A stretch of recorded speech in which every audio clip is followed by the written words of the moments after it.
하나 소개하고 싶은 책이 있습니다. 미국 켄터키주의 루이스빌이라는 동네가 있죠. 거기는 한국인이 많이 없는 걸로 알고 있습니다. 그리고 화이트 아메리칸이 굉장히 많이 있는 지역인데 거기에 사우스 이스트 크리스천 처치라는 교회가 있어요. 미국에서는요 랭킹 4손가락 안에 드는 엄청 큰 교회입니다. 예. 요즘 기준으로 2019년 말 기준으로 액티브로 주일마다 23,000명이 예배를 드리는 교회예요. 예. 그리고 그 전에는 3만 명 이상 드렸다는데 또 요즘에 코로나 이후에 어떻게 되는지 모르겠습니다. 그 교회의 담임 목회자가 2019년에 오셨어요. 그 분이 카일 아이들만이라는 분이에요. 카일 아이들만. 들어보신 분도 있으실 거고 책을 보신 분도 있겠지만 Not a Fan이라는 책이 2012년도에 출시가 되어서 저도 예전에 읽었던 기억이 있는데 오늘 말씀을 준비하면서 다시 한번 이 책을 읽게 되었어요. 영어로는 Not a Fan이에요. 이게 베스트셀러예요. 2019년 기준으로 기억하는데 130만 부 이상이 여기 내셔널 와이드로 팔렸고 그다음에 한국에서도 출시가 되어가지고 굉장히 많은 인기를 얻었던 책입니다. 이 카일 아이들만 목사님께서 이 거대한 교회를 목회하시는데 우리가 오늘 함께 나누는 요한복음 6장의 말씀을 가지고 어느 날 부활절 예배를 준비하는 과정 가운데 예수님을 다시 만나셨어요. 그 전까지는 사람들 앞에서 정말 스팟라이트를 받고 생각해 보십시오. 2만 명, 3만 명의 교회 어떻겠습니까? 유튜브로 찾아보시면 정말 화려해요. 우리 홍 집사님이랑 나누지만 우리도 언젠가 한번 그런 곳에서 예배를 드리고 싶습니다. 계속 우리 꿈을 나누고 있지만 그 목사님께서 텅 빈 예배당에 앉아서 하나님께 말씀을 구할 때 하나님께서 던지셨던 질문이 너 제자냐 아니면 내 팬이냐 하는 질문이셨어요. 그걸 가지고 책을 쓰셨어요. Not a fan. 한국말로는 팬인가 제자인가입니다. 그래서 제가 오늘 이 책을 참고해서 오늘의 제목을 좀 정해봤어요. 팬입니까? 이런 네. 그런 제목인데 한국 책으로 보면은 팬인가 제자인가 이 질문형이에요. 그런데 영어로는 not a fan. 그래서 제가 이걸 보면서 와 이게 참 기가 막히게 라임이 맞는다. 한국어로 팬인가 제자인가의 대답이 영어 제목인 거예요. Not a fan. 팬인가 제자인가의 대답이 우리는 뭐다가 라고 얘기를 할 수 있지만 때로는 부정형으로 말할 수 있다는 거예요. 팬은 아니야. 그러니까 어떻게 보면 이게 정말 겸손한 고백이 아닐까 싶은 거예요. 제자? 어떻게 기준을 우리가 정할 거예요?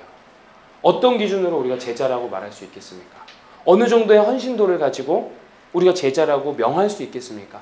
근데 내가 주님 앞에서 정확한 거는 팬은 아니에요.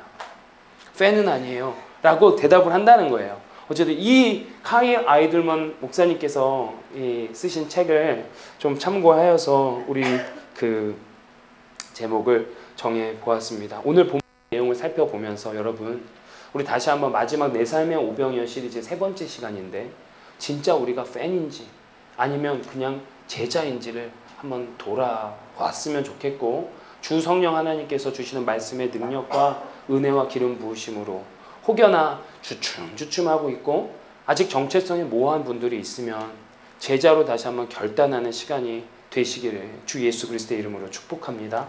아멘. 6장의 사실 내용은요. 출애굽 사건을 원형으로 하고 있습니다.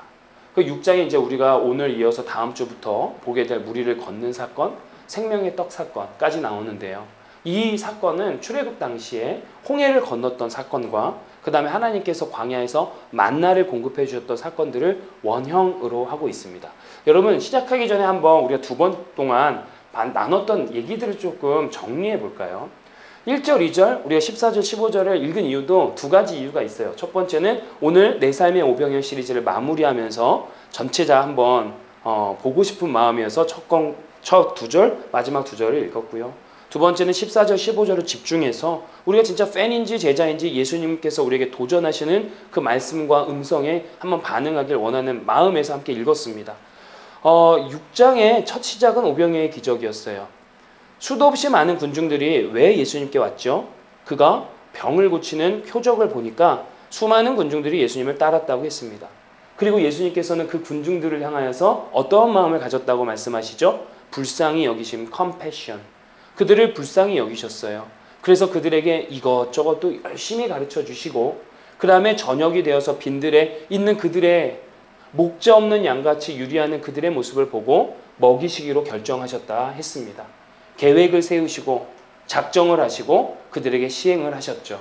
그래서 어린아이를 통하여서 받았던 보리떡 5개와 물고기 2마리를 통하여서 장장 어른만 5,000명, 남자 어른만 5,000명, 우리가 많이 가정하는 최소 2만여 명이 되는 그 많은 군중들을 예수님께서 먹이셨는데 그냥 먹이셨습니까? 아니요. 원대로 배부르게 먹이시고 마지막 그들에게 명령하신 명령이 무엇입니까? 기억 안 나시는 게 정상입니다. 그러나 기억나시면 더 좋습니다. 버리는 것이 없게 하라. 예수님은 말씀하셨습니다. 그래서 우리는 돌아보았어요. 우리의 평범한 일상을 통하여서 이미 시작한 오병이어의 기적, 그리고 그 오병이어의 기적들이 우리 가운데 거하고 있는데 우리 가운데 풍성하게 설명하지 못했던 내 지나온 모든 은혜와 지금 일어나는 모든 은혜를 낭비하지 않는 삶을 사기로 우리는 지난주에 말씀을 통해서 결정했습니다. 오늘은 그 마지막 시간입니다. 14절과 15절인데 사람들이 예수님이 2만여 명을 먹이시니까 어떻습니까? 열광하고 환호하고 흥분하기 시작합니다. 와, 진짜 저 사람 뭐야?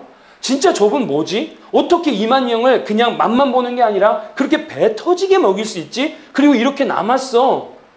그리고 나중에 예수님이 이동하셨어요. 근데 이동하셨는데 거기까지 따라왔습니까? 안 따라왔습니까? 따라와요. 가버나움으로 다시 배 타고 옮기셨거든요. 거기에 2만여 명의 많은 사람들 다는 아닌지 모르겠지만 따라갔어요. 예수님을 따라왔어요. 그런데 예수님이 그들을 보고 그들이 따라온 이유를 이렇게 얘기하십니다. 내가 진실로 진실로 너희에게 이르노니 너희가 나를 찾는 것은 표적을 본 까닭이 아니요 떡을 먹고 배부른 까닭이로다. 예수님은 그들에게 자기를 찾아왔어요. 아니 어떻게 알고 찾아왔어요? 아무도 모르는 사이에 떠났는데 그들이 예수님을 알고 찾아왔어요. 배 타고 찾아왔어요. 예수님이 산으로 가시든 바다로 가시든 도시로 가시든 그들은 예수님을 쫓아온 거예요. 그런데 예수님께서 그들에게 얘기하신 게 너희들이 나를 쫓아온 이유는 표적을 본 것도 아니야. 너희들이 떡을 먹고 배부른 까닭이야 라고 얘기하십니다. 이거 잘 이해해야 됩니다. 그들이 어저께 먹었던 떡과 물고기가 너무 맛있어서 오늘도 다시 그 말 먹고 싶어서 식탐이 나서 따라왔을까요? 오늘도 저에게 아침을 주십시오. 오늘도 저에게 점심을 주십시오. 이렇게 왔을까요? 그건 아니에요. 떡을 먹고 배부른 까닭인데 왜 예수님은 이렇게 얘기했을까요? 14절에 그들이 어떻게 예수님을 바라봤는지 나옵니다. 그 사람들이요 예수께서 행하신 표적을 보고 말하되 야 이분은 참으로 세상에 오실 그 선지자다라고 얘기했던 것이에요. 떡을 먹었기 때문에 그거 먹고 난 그 기적과 표적의 사건 이후에 이들이 그들을 선지자라고 예수님을 선지자라고 보기 시작한 거예요. 단지 내가 어저께 먹었던 게 너무 맛있어서 오늘도 다시 한번 그 음식을 좀 주십시오 라는 얘기가 아니라는 거예요. 그들이 그냥 단지 우리가 어떤 최선을 다해서 합리적인 가격으로 가성비 좋은 티켓을 사서 무슨 공연을 보는 연예인, 최선을 다해서 정말 좋은 좌석에 베이스볼을 LA 다저스의 게임을 보러 가서 야 이거 진짜 좋은 가격에 겟해서 좋은 야구 선수의 플레이를 보기 위해서 예수님을 쫓아온 것이 아니더라는 거예요. 그저 자신들이 유의를 즐기고 자신들의 배를 채우는 것을 넘어서서 이 사람들은 예수님을 뭐로 보기 시작했냐? 선지자라고 보기 시작한 겁니다. 여러분 그냥 선지자가 프로페시 아니에요. 신명기 18장을 보면은 모세를 통해서 하나님께서 예언을 하십니다. 뭐라고요? 모세와 같은 선지자가 너희에게 나타날 것인데 그의 말을 들으라고. 한번 볼까요? 내 하나님 여호와께서 너희 가운데 내 형제 중에서 너를 위하여 나와 같은 선지자 하나를 일으키시리니 너희는 그의 말을 들을지니라. 신명기에 분명히 모세를 통해 하나님은 예언하셨어요. 예수 그리스도를 예표하십니다. 나와 같은 선지자는 예수 그리스도인데 이는 선지자를 넘어서서 메시아이고 구원주입니다. 이 사람들이 유대교 전통에 따라서 수천 년 동안 이 예언을 붙잡고 살았단 말이에요. 모세의 오경은 이들에게 있어서 생명과 같은 율법입니다. 그 율법을 수천 년 동안 하면서 모세와 같은 자 선지자가 하나님께서 일으키시는데 우리가 그의 말을 들으면 산다라는 거죠. 그런 그 선지자가 나타난 거예요. 드디어 수만 명의 군중이 와 어떻게 이런 일이 일어날 수 있지? 우리를 먹이실 수 있지? 우리를 배부르게 원하는 대로 다 주실 수 있지? 야 저분이 진짜 우리가 수천 년 동안 기다렸던 선지자 아닌가? 하고 생각하기 시작한 거예요. 되게 비슷한 게 어디 있죠? 수가성 여인이 예수님을 만났을 때 어땠습니까? 맨 처음에는 당신 이렇게 부르기 시작했어요. 인식이 안 되면 그래요. 그냥 one of them이죠. 그러다가 점점 얘기하니 나중에 마지막에 선지자라고 얘기해요. 그리고 나서 내게 목마르지 않도록 그 물을 달라고 얘기한 수가성 여인과 똑같은 선지자예요. 이들이 떡과 물고기를 먹더니 아, 이분이 진짜 우리를 구원하실 선지자 메시아이구나 라는 인식을 가지고 쫓아가기 시작했다라는 거예요. 그래서 산도 넘고 바다도 넘고 도시로도 주님을 따라서 갔습니다. 그리고 나서 그들이 이제 이 선지자, 메시아, 구원주라고 생각하니까 어떻게 하려고 했는지 15절은 요한 기자는 기록하고 있어요. 여러분 한번 읽어보시겠습니까? 시작.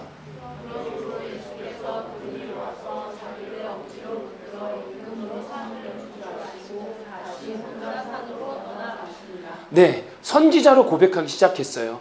우리의 메시아고 구원주다. 그렇게 얘기했는데 이들이 이 군중들이 이제 무엇을 하려고 합니까? 예수께서 그들이 어떻게 합니까? 와서 자기를 억지로 붙들어서 임금 왕으로 삼으려고 했던 거예요. 여러분, 군중의 힘이 매우 무섭습니다. 사람들이 결집해서 군중이 되면요, 정말 공포스러울 정도로 무섭습니다. 제가 미국 오기 전에 한국에서 그 기억하시는지 모르겠지만 박근혜 대통령 탄핵 사건이 한국에서 일어났죠. 그 탄핵 사건이 일어나기 전에 광화문에서 촛불 시위가 있었습니다. 처음에는 적은 인원이었던 것 같아요. 뭐 수백 명에서 한 1000명, 1000여 명 모였던 그 집회가 진짜 걷잡을 수 없이 커지기 시작하더니 수만 명의 군중으로 모이기 시작했어요. 그래서 저랑 저희 아내도 한번 저녁에 촛불 집회를 참가한 적이 있었거든요. 근데 진짜 무서워요. 사람들이요, 제일 무서워요. 사람들이 모이기 시작하고 결집하기 시작하면요, 그 거대한 힘을 느낄 수가 있어요. 그 광화문 한복판에서 모이기 시작했는데 저희가 참석했을 때 제가 그 당시에 일했던 오피스가 서대문에 있었거든요. 서대문 경찰서에. 광화문에서 서대문까지 통제가 되는 거예요. 그럼 서쪽으로는 서대문이었어요. 그리고 광화문을 중심으로 동대문까지 통제가 되었어요. 얼마나 많은 사람들이 모여 있으면. 정말 수많은 사람들이 모여서 밤에 박근혜 대통령 탄핵을 위해서 시위를 하는 거예요. 거기서 함성을 지르면 청와대에 들립니다. 네.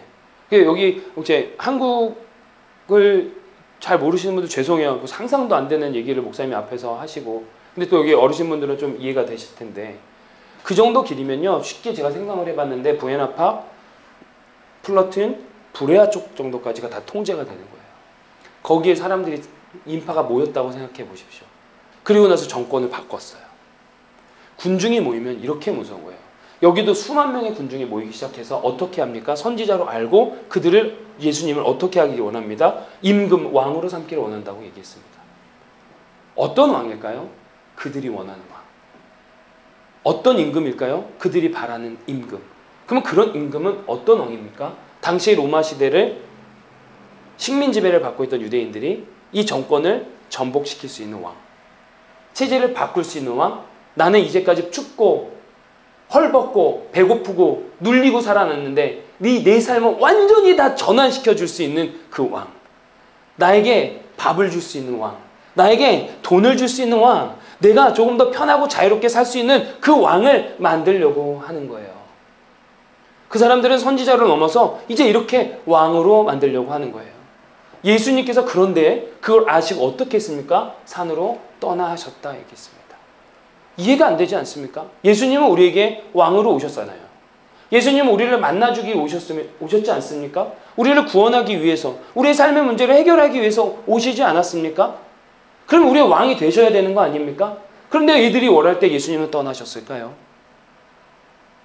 어쩌면 우리가 이 사람들이 선지자라고 하고 와, 우리의 임금이 되시고 왕이 되십시오 했을 때 예수님은 기뻐해야 되는 거 아닙니까? 아, 니들이 나를 이제부터 진짜 알아보는구나 라고 얘기할 수도 있는 거 아니겠습니까? 근데 예수님은 혼연히 혼자 홀로 산으로 떠나가셨다 합니다. 이 말이 가지고 있는 건 뭡니까? 그들이 억지로 왕을 삼으려고 했는데 그것을 거절하고 거부하고 지금은 아니다라고 얘기하는 거예요.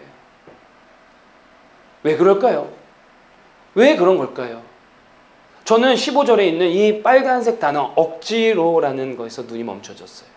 왜 예수님은 떠나셨을까요? 이유는 그들이 억지로, 영어로는 by force. 영어 성경 번역을 찾아보면 때로는 되게 다른 단어들을 쓰고 있거든요. 근데 이 억지로는 제가 5개 정도의 버전을 보는데도 똑같아요. by force.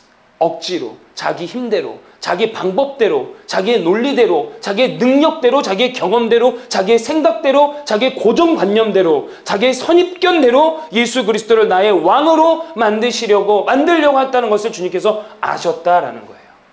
주님은 우리의 왕 되신 건 맞습니다. 그런데 이걸 보면 볼수록 사무엘상의 첫 번째 이야기가 생각이 납니다. 여러분 뭐가 있죠? 사울왕을 세울 때 사건을 생각해 보십시오. 이스라엘 백성들이 사사로 인해서 통치를 받고 있는 순간, 어느 순간 이스라엘 백성들이 사무엘에게 찾아와서 얘기하죠. 왕 세워달라고.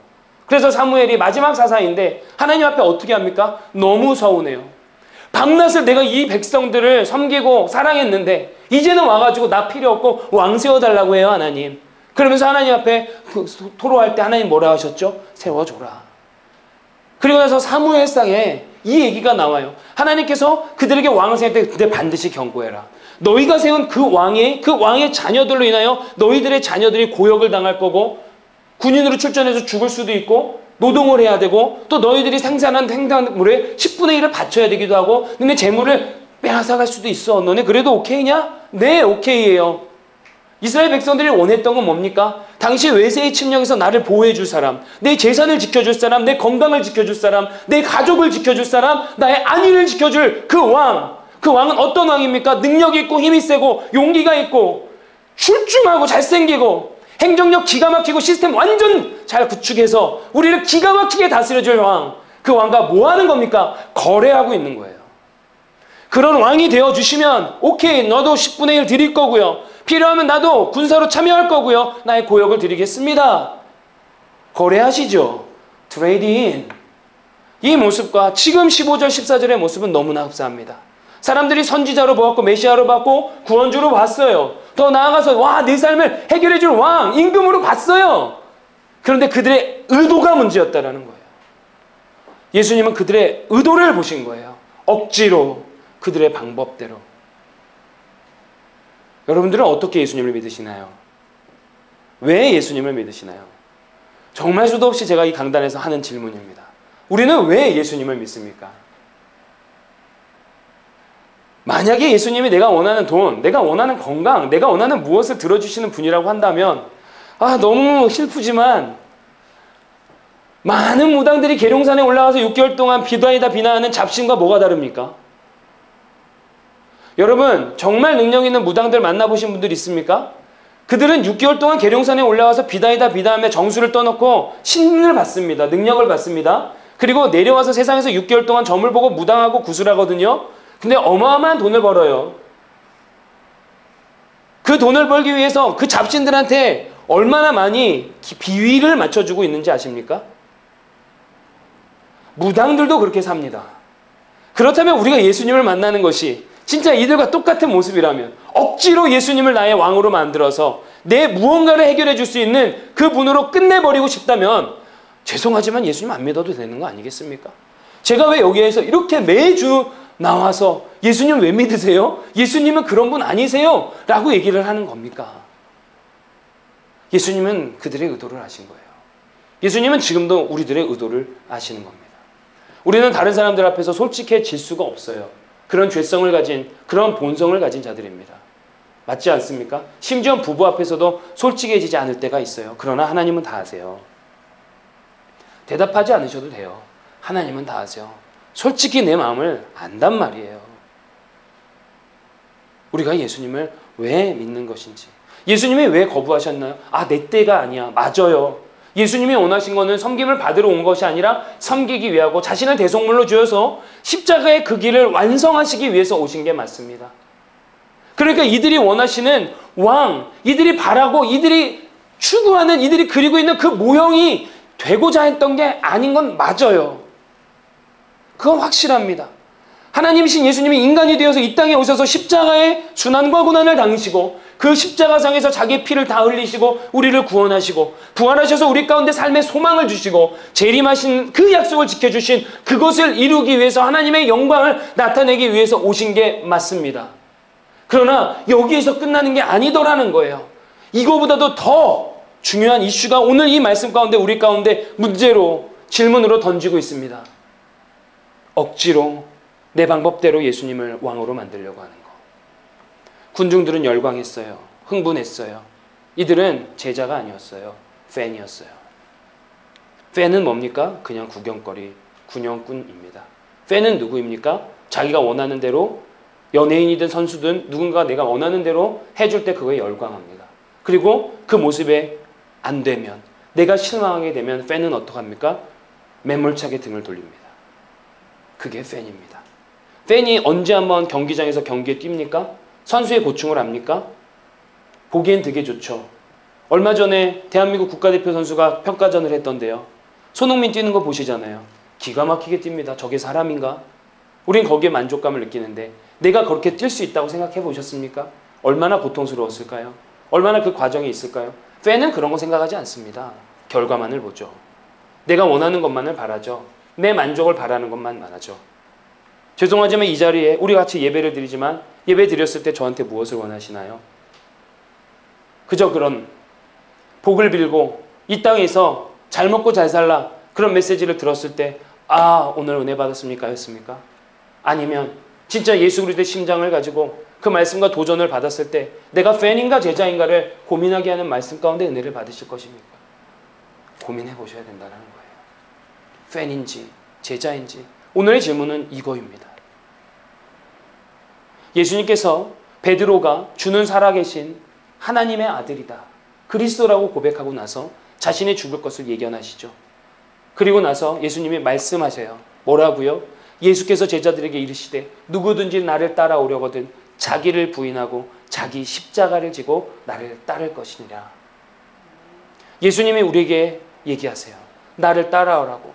예수님이 되고자 했던, 예수님이 거부했던 거는 그들이 억지로 만든 그 왕이 거부하신 거예요.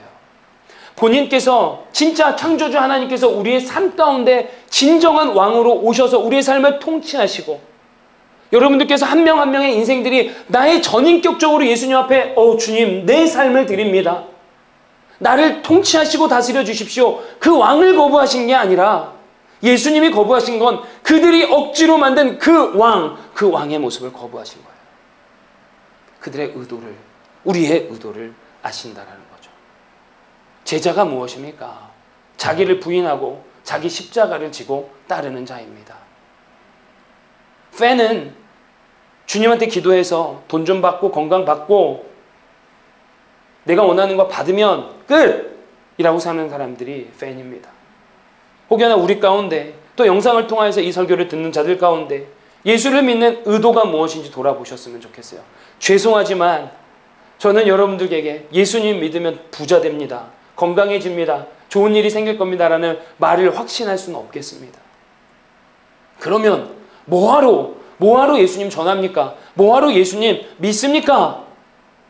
라고 얘기한다면 저는 아모스 선지자가 얘기한 데처럼 하나님의 정의가 물같이 흐르고 하나님의 공의가 강같이 흐르고 내 삶 가운데 풍성이 넘어지는, 내 삶은 진짜 그렇지 않더라도 주님께서 공급하시는 그 넘치는 생명의 은혜가 나의 삶을 다스리고 우리는 종국의 그 하나님의 나라를 바라보는 자의 삶으로 살기 위함이라고 저는 말씀드리고 싶습니다.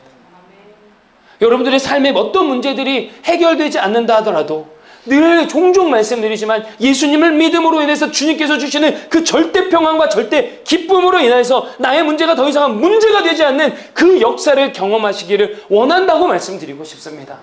십자가의 복음의 능력은 이것입니다.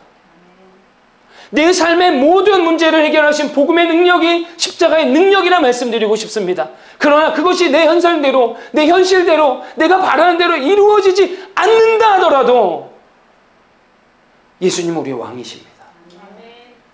예수님은 우리를 통치하시는 분입니다. 예수님은 이 세상에 줄 수 없는 기쁨과 평안을 주시는 그분입니다. 우리가 이것을 오늘 오병이어의 기적을 마무리하면서 잡고 갔으면 좋겠습니다. 평범한 여러분들의 일상을 통해 주님은 역사하세요. 크게 변화 안 일어나요. 우리 착각하면 안 돼요. 그리고 여러분, 우리가 있는 이 모든 은혜가 어마어마한 오병이어의 기적의 은혜입니다. 낭비하지 마세요. 여러분들의 문제로 매몰되지 말고 그 문제 때문에 은혜를 잊지 마세요. 내가 힘들다고 하나님의 은혜를 잊을 수는 없는 거예요. 하나님이 우리를 이미 용서하셨다고 우리가 더 이상 어떻게 죄에서 머물러요? 다 용서해줬다고 계속 죄 지을 거예요? 아니잖아요. 예수님께서 나와 함께 계시는 걸 알기 때문에 막 살 겁니다. 그거 아니지 않겠습니까? 그게 은혜를 낭비하지 않는 삶이에요. 그리고 마지막 예수님은 우리를 제자로 부르신다는 것을, 오병이어의 기적을 통하여서 진짜 너의 근원적인 삶의 문제를 해결해 줄 유일한 구원주는 나고 나는 너를 팬이 아니라 제자로 부른다 말씀하시는 주님의 말씀 앞에 오늘 우리가 반응하고 결정하고 응답했으면 좋겠습니다. 카일 아이들만의 책을 처음에 소개했죠. Not a fan, 팬인가 제자인가. 이 목사님께서 이 책에서 한 선교사님을 소개하세요. 윌리엄 보든이라는 선교사님이세요. 1800년대 후반에 태어나셨어요. 이분은 억만장자로 태어났습니다. 낙농업을 하는 기가 막힌 집안에 태어난 금수저세요. 근데 부모님들이 일찍이 하나님 앞에 깨어 계셔서 이 윌리엄 보든 선교사님을 여행을 보내세요. 유럽과 아시아와 중동을 여행을 보내세요. 그 여행의 과정이 10대 때였는데 10대 때 그 여행을 하면서 이 보든 선교사님이 다시 한번 예수 그리스도의 십자가를 충돌하고 선교사로 결정합니다. 그리고 이가 성경책에 처음으로 쓴 단어가 남김없이였어요. 주님, 제가 남김없이 나의 모든 것 주님께 드립니다. 그리고 선교사로 결정하셨어요. 그리고 대학을 갑니다. 예일 대학에 들어가요. 그리고 이분은 프린스턴의 대학원까지 마치신 엘리트, 아이비리그 출신이죠. 근데 이분이 예일 대학에서 이끈 운동이 있어요. 영성 운동이 있어요. 매일 아침마다 성경을 묵상하고 기도하는 모임을 만들었어요. 그냥 하나님 앞에 제자의 삶을 살면서 뭐 그렇게 대단한 게 아니잖아요. 근데 이거예요. 말씀과 기도로 나아가기 시작하는 거예요. 그런데 하나님께서 그를 기름 부으기 시작하니까 예일 대학에 성경 읽고 기도하는 모임이 100개 이상씩 막 기하급수적으로 일어나는 거예요. 그러면서 이가 더 구체적으로 결단하는 게 내가 무슬림 선교사를 해야겠다. 그러면서 성경에 다시 한번 기도합니다. 후퇴 없이. 내 목숨 남김없이 후퇴 없이 가는 거예요. 그리고 이제 학교를 졸업하고 선교사로 떠나갑니다. 이슬람에 가기 전에 중국으로 간수성에 들어가서 선교를 하다가 이제 진짜 본격적으로 이슬람 선교 지역으로 가기 위해 이집트로 떠났고 거기에서 무슬림 언어를 배우는 거예요. 그런데 선교를 준비하는 과정 가운데 척수막염에 걸리셔서 25세 나이에 하나님 품으로 가셨어요. 그리고 나서 이 선교사님의 유품을 정리하는 생경을 보면서 마지막 단어가 후회 없이였어요. 어떻게 보면 선교에 시작도 못하고 꿈도 못 펴보고 꽃도 못 펴보고 죽었어요. 근데 이 선교사님을 통하여서 부흥운동이 일어났어요. 수천 명의 선교사가 윌리엄 보든 이 선교사님을 보면서 선교사로 결정하고 목숨을 내던졌습니다. 카일 아이들먼 목사님은 Not a Fan이라는 책을 통하여서 제자가 되는 건 결코 쉽지 않다고, 제자가 되는 거는 모든 걸 다 버리는 거라고 신랄하게 얘기해요. 굉장히 보수적으로 직접적으로 찌르면서 얘기해요. 그렇게 쉽진 않아요. 나를 부정하는 거거든요. 그런데 주님은 우리에게 오병이어의 기적을 베풀어 주시면서 질문하시는 거예요. 팬인가 제자인가? 말씀을 정리하면서 왜 저자 요한은 14절 15절 공간복음에서는 급작스럽게 얘기가 맞춤이 되는데 왜 저자 요한은 15절에 그들이 억지로 임금으로 삼으려는 줄 아시고 홀로 떠나심을 기록했을까요? 여러분, 정리하며 생각해 봅시다. 2만여 명의 군중이 있는데 여러분들은 제자입니까? 팬입니까? 그 2만여 명의 군중 중에 얼마 안 된 제자들, 비록 무식하고 가난하고 아무것도 모르고 온전하지도 못하고 완전하지도 못해서 매번 오해도 많이 하고 좌충우돌하면서 그래도 주님 바람을 따랐던 몇 명의 제자들을 주님께서는 기억하시고 성령의 권능을 부으셔서 그들로 하여금 교회를 세우셨고 교회를 흥왕케 하셨고 예수 그리스도의 복음을 전 세계에 편만하게 하시는 역사를 이루셨습니다. 2만여 명, 가버나움까지 쫓아왔던 그 수많은 군중들은 온데간데 없고 몇 명 남지 않은 제자들로 예수님은 당신의 역사를 이루어 가셨습니다. 제자는요, 순교자라는 의미를 갖고 있어요. 사도행전 1장 8절을 보시면 너희가 성령을 받으면, 오직 성령이 우리에게 임하시면 뭐가 입니까? 권능이 임하는데 땅끝까지 이르러 우리가 무엇이 됩니까? 증인이 된다고 기록하고 있어요. 그 증인은요, 원어 헬라어로 보면은 메르테라는 뜻이에요. 이거는요, 영어로는 순교자라고 해석이 되는 거예요. 증인은 순교자, 증인은 증언자인데 예수 그리스도를 위해서 남김없이, 후퇴 없이, 후회 없이 우리의 삶을 드리는 자가 제자, 증인의 삶입니다. 그런 예수님의 몇 안 되는 제자들이 성령을 받고 권능을 입어서 주의 증인이 되었습니다. 이걸 우리 저자 요한은 그렇게 얘기하고 싶은 거예요. 수많은 군 중에 원 오브 댐이 되겠습니까? 아니면 적지만 여러분들 제자가 되겠습니까? 말씀 정리해 보겠습니다. 오늘 이 시간 대부분 손해보거나 원하는 거 받지 않으면 떠나버리고 가차없이 떠나버리는 팬이 되겠습니까? 아니면 그리 아니하실지라도 나를 구원하시고 나를 살리시고 내게 영생을 주신 예수 그리스도 앞에 제자의 삶을 결단해 보시겠습니까? 안 될 거예요. 제자로 결단 저 한 20만 번 해본 것 같습니다. 그런데 안 됩니다. 제 힘으로 절대 안 됩니다. 여러분들 되실 것 같습니까? 안 됩니다. 오늘 저의 설교와 말씀을 나눔을 통해서 여러분들이 마음의 결정을 하셨을 겁니다. 아, 주님, 저 이제 팬 말고 제자 되겠습니다. 예수님 닮기를 원합니다. 그 고백 거기까지입니다. 그리고 나선 우리 성령님께 맡겨야 되는 겁니다. 그게 기도예요. 기도를 통하여서 성령의 능력을 받아야 합니다. 그래야 제자가 됩니다. 아무리 제자가 되고 싶어도 그게 안 되면 안 됩니다. 그게 기도예요. 우리의 기도의 제목은 이거입니다. 주님, 저는 팬 말고 제자 되길 원합니다. 도와주세요. 이게 우리의 기도가 되길 소망하고 그 기도에 응답을 받으시는 여러분들이 되시기를 정말 소망합니다. 지금도 예수 닮아가며 십자가의 삶을 제안하시고 초청하시는 주님께서 여러분들에게 질문합니다. 이 질문에 스스로 한번 성령님 의지하여 답해 보십시오. 팬입니까? 제자입니까? 우리 함께 기도하겠습니다.